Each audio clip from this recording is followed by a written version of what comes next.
चलिए, तो कैसे हैं आप सभी लोग। स्वागत है आप सबका कॉम्पिटिशन एंड यू में। मैं विशाल शर्मा आप सभी के साथ। चलिए, ये क्लास नंबर 6 है। हम लोग कर रहे हैं योजनाएं जो कि हमारे हर एक एग्ज़ाम के लिए ज़रूरी हैं, चाहे फिर वो एग्ज़ाम आपका कोई सा भी हो। जी हाँ, सभी के लिए बराबर रूप से उपयोगी हैं।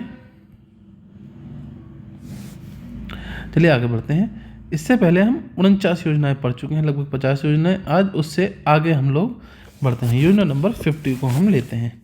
आज की जो योजनाएं हम ले रहे हैं, मैं आपको बता दूं अभी। आज की जो योजनाएं हैं उनमें डिटेलिंग थोड़ी ज़्यादा है, तो हो सकता है हम थोड़ी कम योजना भी पढ़ सकते हैं, बाकी कोशिश करेंगे 10 ही पढ़ें। पर चलिए शुरू करते हैं। आज की पहली योजना है मुख्यमंत्री कृषक दुर्घटना कल्याण योजना। जी हाँ, कौन सी है? मुख्यमंत्री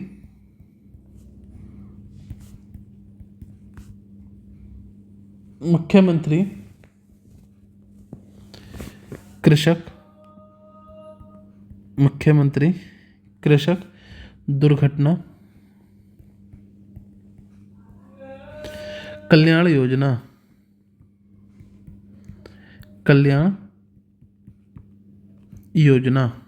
जी हाँ, मुख्यमंत्री कृषक दुर्घटना कल्याण योजना। अब पहली मेन बात, सर हैप्पी बर्थडे कब है इसका? ये कब मनाई जाती है, कब से शुरू हुई है, कहने का मतलब कब योजना लागू हुई है?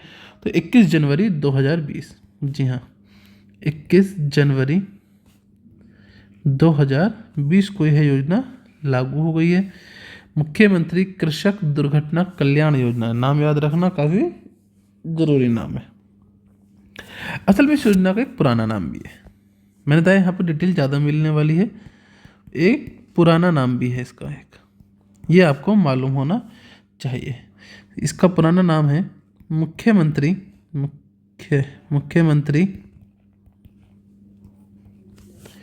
कृषक दुर्घटना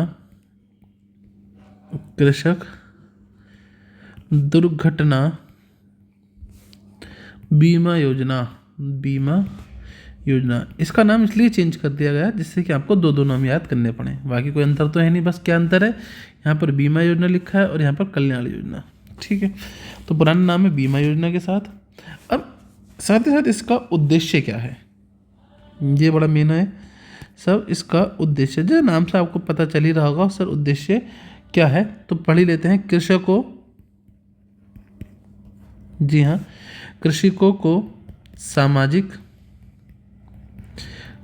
को सामाजिक सुरक्षा प्रदान करना।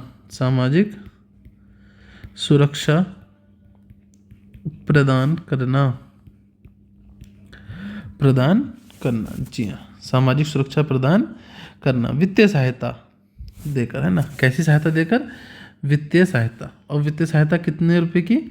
5 लाख रुपए तक की वित्तीय सहायता की यहाँ पर बात हो रही है। अब इसकी कुछ कंडीशन है। जो व्यक्ति हो वह यूपी का स्थायी निवासी होना चाहिए। स्थायी निवासी होना जरूरी है। जी हाँ, यूपी का कैसा निवासी हो? वो स्थायी निवासी हो। पर इसमें एक फैक्टर आता है जहाँ से क्वेश्चन बनेगा और बच्चे अधिकांश रूप से उसे गलत कर देंगे अगर याद नहीं किया है, अगर पढ़ा नहीं है तब। इसमें एक एज फैक्टर आता है। इसके अंदर जो एज फैक्टर है वो काफ़ी अच्छा है। मतलब जो आयु है किसान की वह 18 से 70 वर्ष होनी चाहिए। बच्चा अक्सर 18 से 40 में रह जाता है, ठीक है ना। 18 से 70 वर्ष, ये इस चीज़ को अलग से याद रखना। अब इसमें जो सुरक्षा प्रदान किए गए हैं 5 लाख तक मिलेंगे, किस कंडीशन में मिलेंगे और क्यों मिलेंगे, कैसे मिलेंगे? आइए, असल में ये क्या है, देखो साफ साफ पता चल रहा है कि दुर्घटना बीमा है, दुर्घटना कल्याण योजना है। तो कोई दुर्घटना होगी तो व्यक्ति मर सकता है या अपंग हो सकता है। 2 ही कंडीशन होती है, समझना। कितनी कंडीशन होती है? सिर्फ 2 कंडीशन है, या तो व्यक्ति मर सकता है या अपंग हो सकता है। अब अपंग होने में भी कई कंडीशन है कि कितने रूप से, कितने % अपंग है, कोई हाथ पैर कैसे, ये सारी चीज़ें इसके अंदर हैं। तो आओ एक एक करके सबको देखते हैं, ठीक है। सबसे पहले, अगर कृषक का एक हाथ प्लस एक पैर की क्षति होती है, तब उसे 100% रुपया मिलेगा, अर्थात 5 लाख रुपया मिलेगा। बात क्लियर है? इसमें दूसरी कंडीशन है, स्थायी दिव्यांगत हो जाता है। स्थायी रूप से क्या हो जाता है? दिव्यांगत हो जाता है इसका अर्थ है 50% से अधिक, लेकिन 100 से कम, लेकिन 100% से कम। ऐसी स्थिति में उसे 50% रुपये मिलेगा, अर्थात 2.5 लाख। अब मैं परसेंटेज में लिख दूंगा, आप अपना पता कर लेना कितना मिलेगा आगे, है ना। तीसरी कंडीशन आ जाती है एक और। तीसरी कंडीशन क्या कह रही है आपसे? ये कह रही है कि एक आंख या एक पैर, देखो एक आंख हो सकता है एक्सीडेंट में, दुर्घटना में एक आंख चली जाए, या एक पैर चला जाए, या एक हाथ चला जाए, एक हाथ। तो ऐसे टाइम पर भी क्या धनराशि मिलेगी? 50%, अर्थात 2.5 लाख रुपए मिलेंगे। तीसरी, दोनों पैर या दोनों हाथ, समझ रहे हैं? तो पूरा पैसा मिलेगा 100%, अर्थात 5 लाख। ये तो आप समझ ही रहे होंगे।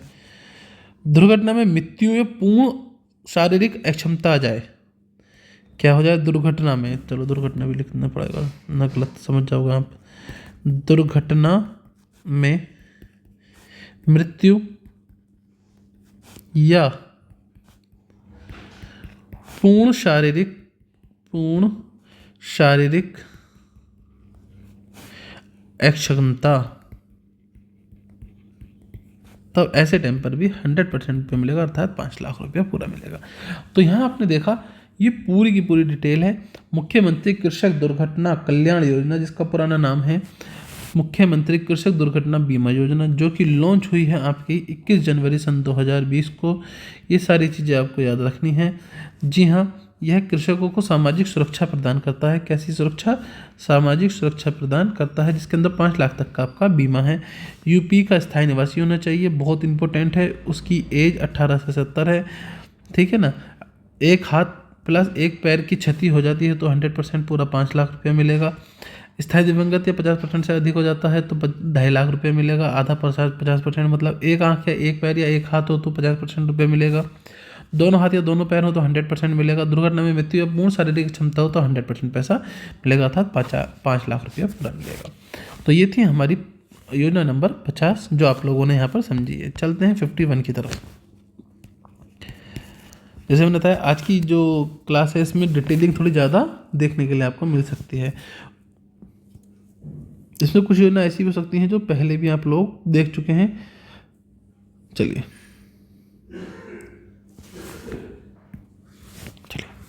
अगली है यूपी गोपालक योजना। यूपी गोपालक योजना, यूपी गोपालक योजना। डेट ऑफ बर्थ क्या है इसकी? आइए देख लेते हैं।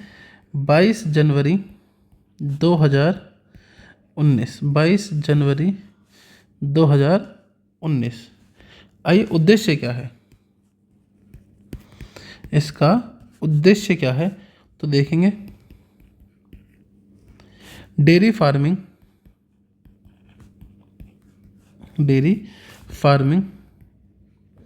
उद्यम स्थापित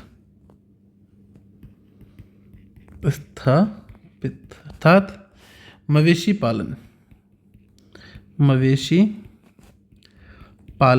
मवेशी में कौन आते हैं?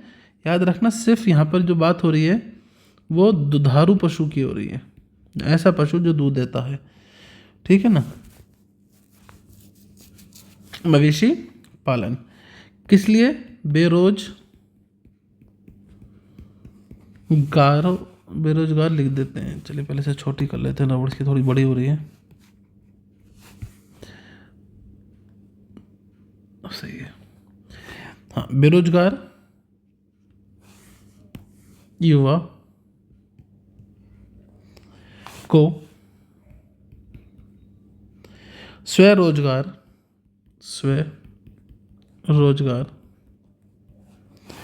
स्थापित हेतु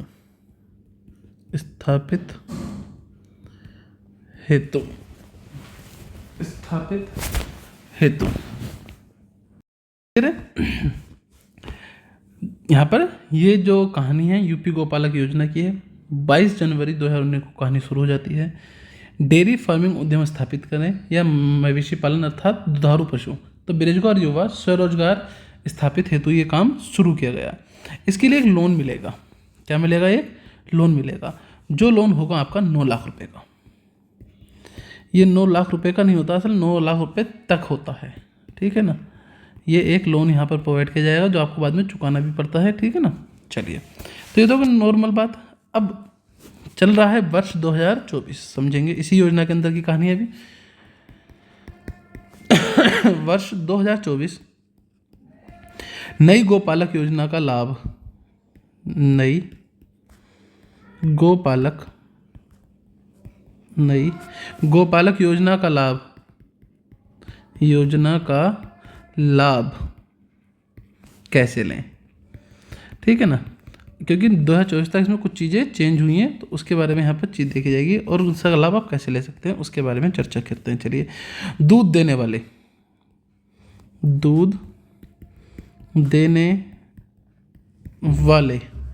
10 से 20 मवेशी में कुछ भी आ सकता है बाकी, है ना। लेकिन यहाँ पर मूल रूप से बात हुई है गाय और भैंस की बात हुई है, याद रहेगा। कितने होने चाहिए गाय या भैंस? 10 से 20। बकरी और भेड़, बकरी क्योंकि ये भी तो दूध देते हैं, बकरी और भेड़ ये 5 होने चाहिए। 5 मवेशी रख सकते हैं, चाहे तो एक भी ना रखें, बहुत अलग बात है, लेकिन 5 रख सकते हैं। साथ ही साथ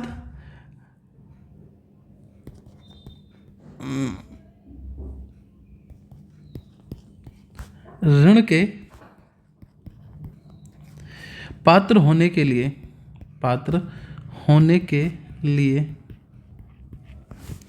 आवेदक को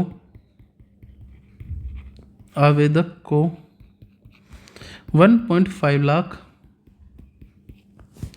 रुपए की लागत वाला पशु फार्म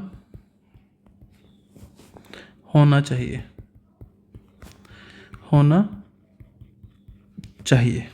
जी हाँ, कैसा फार्म हाउस होना चाहिए? तो 1.5 लाख रुपए तक की लागत का हो। बाकी आप पात्रता जानते हैं। अन्य पात्रता क्या होनी चाहिए भैया? सर यूपी का निवासी हो, है ना, यूपी का निवासी हो। मैंने आपको बताया था आज की जो क्लास है इसमें डिटेलिंग थोड़ी ज़्यादा रहेगी। यूपी का निवासी हो और परिवार के सभी, समझना इस चीज़ को, परिवार के सभी स्रोतों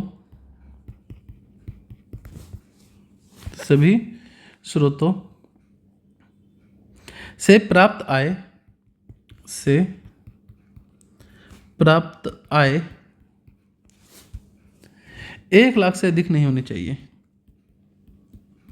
1 लाख से अधिक नहीं होनी चाहिए।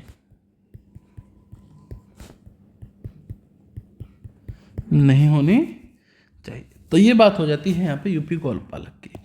अगली योजना, ये योजना नंबर 51, बात कर लेते हैं 52 की। यह है एक जिला एक उत्पाद योजना। एक जिला एक उत्पाद। डेट ऑफ बर्थ क्या है इसकी? साहब 24 जनवरी 2018 इसकी डेट ऑफ बर्थ है। हो सकता है कुछ योजना यहाँ पर रिपीट हो जाए, पर रिपीट होंगे तो डिटेलिंग जरूर पड़ेगी, इस बात की भी गारंटी है। अभी उत्तर प्रदेश दिवस मनाया जाता है 24 जनवरी को। इसी दिन रामनाथ कोविंद ने इसे शुरू किया था। तो स्टार्ट बाय रामनाथ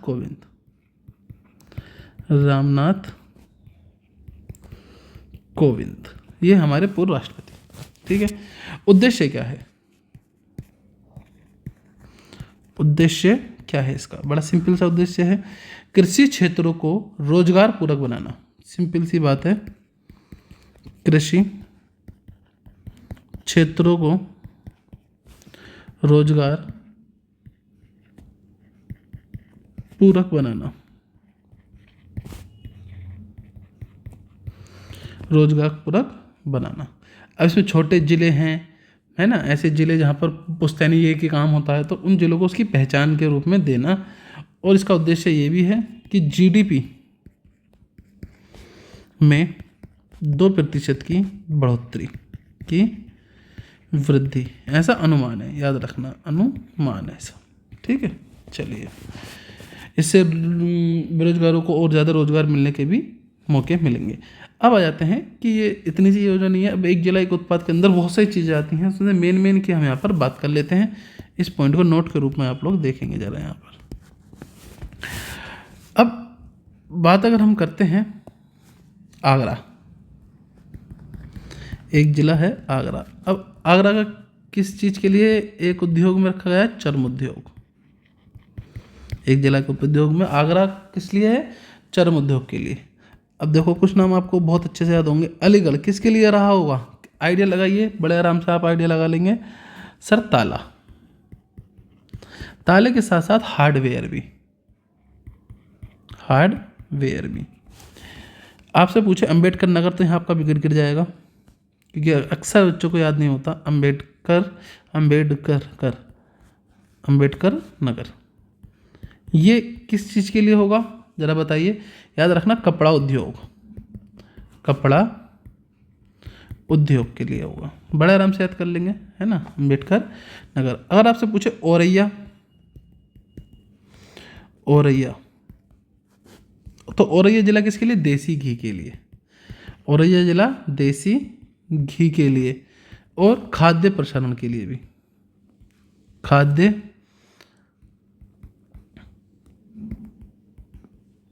प्रसारण के लिए भी।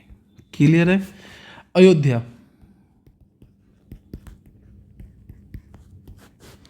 अयोध्या के काले, अयोध्या था गुड़, गुड़ याद रखना, अयोध्या गुड़ के लिए। आजमगढ़, आजमगढ़ फटाफट बताइए। आजमगढ़ काले बर्तन, काले बर्तन, आजमगढ़ किसके लिए? काले बर्तन। आपसे पूछे बलिया, पूछा जाए बलिया, तो बलिया के लिए क्या बताएंगे फटाफट? बलिया आ जाता है भैया बिंदी, बलिया मतलब बिंदी, बलिया मतलब बिंदी। चलिए भदोही बताइए,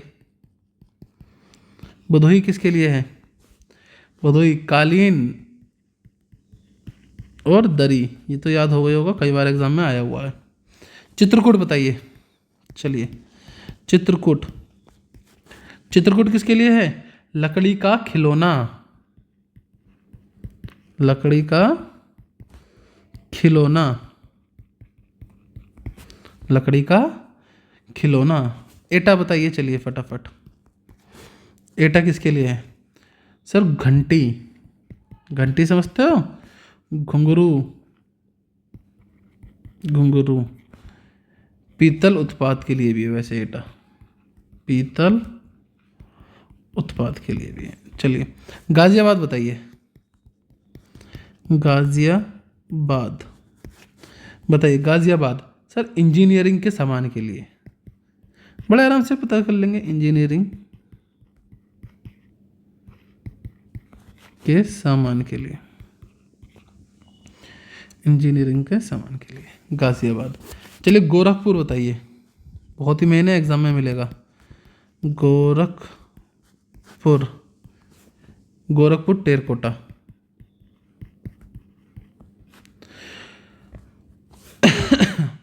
हमीरपुर, हमीरपुर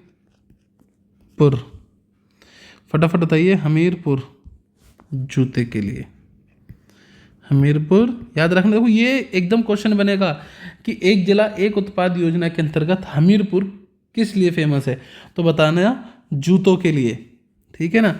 आपसे पूछेगा हरदोई किस लिए है, देखो ये चीज़ें बच्चा इन्हें याद नहीं करता है और सोचता है दो चार याद करके कि हो गया, तो हरदोई फटाफट बताइए,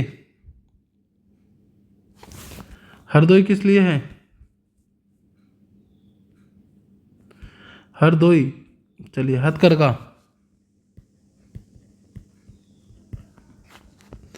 नेक्स्ट आ जाता है हमीरपुर हो गया है, हरदोई हो गया। चलिए जौनपुर बताइए।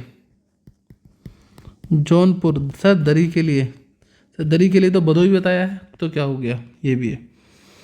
क्लियर है जौनपुर। अच्छा झांसी बताइए, चलिए झांसी बताइए किस लिए। याद रखना मुलायम खिलौने, मुलायम खिलौने, मुलायम खिलौने के लिए है आपका झांसी। चलिए कन्नौज, ये तो पक्का याद होगा, बच्चे बच्चों को रटा पड़ा कन्नौज। सर इत्र के लिए, कन्नौज इत्र के लिए, वेरी गुड। चलिए कुशीनगर बताइए, कुशीनगर। चलिए चलिए चलिए फटाफट। यह है केले के फाइबर उत्पाद, केले के फाइबर उत्पाद, बहुत ही सही है। चलिए बताइए वाराणसी बताइए, तो याद ही होगा, वाराणसी तो बच्चे बच्चों को रटा पड़ा होता है, बचपन से पता है। वाराणसी साड़ियाँ तो सिल्क की साड़ी, सिल्क साड़ी। चलिए प्रतापगढ़ बताइए, प्रतापगढ़ मेन में है, लिखा रहा हूँ मैं सर। ये आंवला उत्पादन, आंवला उत्पादन कई बार एग्जाम में आया ये डायरेक्ट, ठीक है ना। महाराजगंज बताइए, महाराजगंज फटाफट सर। फर्नीचर, महाराजगंज का मतलब फर्नीचर। लखनऊ बताइए, बहुत ही फेमस है लखनऊ इस काम के लिए। सर जी चिकनकारी, चिकनकारी कढ़ाई एक प्रकार की कपड़ों पे होती है, ठीक है ना। तो ये आपको एटलीस्ट इतने तो याद होने ही चाहिए हर हालत में। तो ये लिस्ट आपके पास है, मैंने तैयार कर दी है। एक जिला एक उत्पाद। चलते हैं नंबर 53 पर, 53। जैसा मैंने आपको पहले बताया था, आज की जो क्लास है इसमें डिटेलिंग थोड़ी सी ज़्यादा है, तो परेशान नहीं होना, ठीक है। कभी कम योजनाएं कराएं तो सोचो 10 नहीं हुई है पूरी, ठीक है, क्योंकि डिटेलिंग थोड़ी सी ज़्यादा है, थोड़ी नहीं काफ़ी ज़्यादा है। बाकी पिछली क्लासों के मुकाबले देखोगे तो डिटेलिंग इसके अंदर भरी पड़ी है आपकी। चलिए उत्तर प्रदेश नवीन कार्य नीति,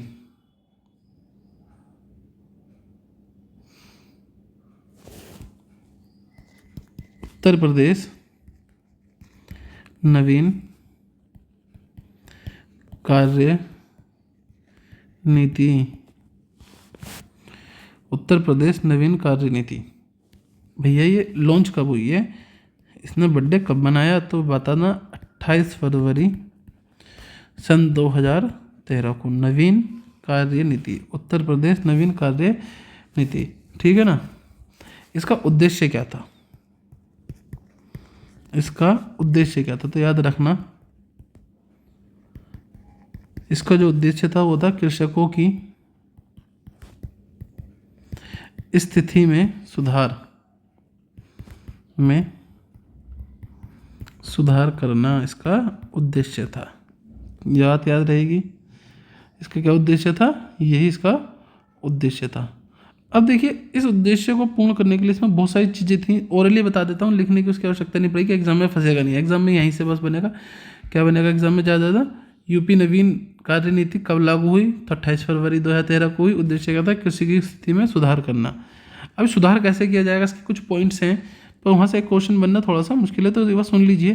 जैसे महिलाओं की भागीदारी बढ़ाना, महिलाओं की भागीदारी, पशुपालन एवं दूध विकास कार्यक्रमों की मजबूती एवं विस्तार करना, गन्ना उत्पादन हेतु विशेष अभियान प्रारंभ करना, रेशम उत्पादन के लिए स्वरोजगार को प्रोत्साहित करना, ग्राम स्तर पर भंडारण क्षमता को बढ़ाना, प्रदेश की जनता को खाद्य एवं पोषण प्रदान करना। ये सब चीज़ें इसके अंदर हैं, आप समझ सकते हैं, बहुत नॉर्मल सी चीज़ें हैं, ठीक है ना। ई बाज़ार या प्राइवेट बाज़ार को विकसित करना, ये भी इसी के अंदर है, उत्तर प्रदेश नवीन कार्य नीति के अंतर्गत है, ठीक है ना।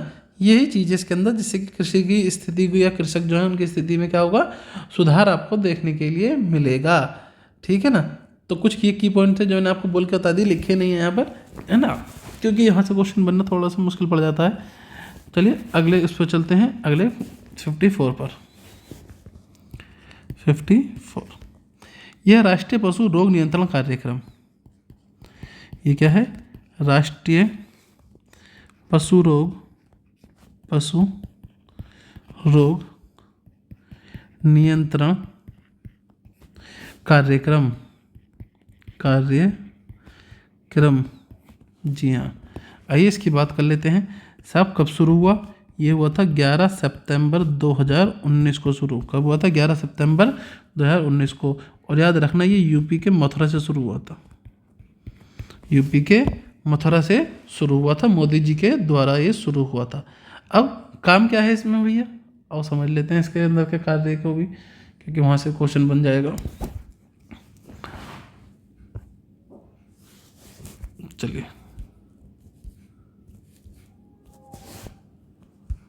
उद्देश्य क्या है इन शॉर्ट? अगले 5 वर्षों में, अगले 5 वर्षों में मवेशियों के, मवेशी आप समझ ही गए होंगे, मवेशियों के सेहत को बेहतर बनाते हुए किसानों को अधिक लाभ पहुंचाना, किसानों को अधिक लाभ पहुंचाना,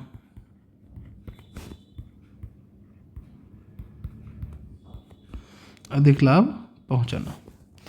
याद रहेगा? आसान सा है, कुछ भी नहीं है, एकदम याद हो जाएगा। नेक्स्ट चलते हैं, चलिए नंबर 55।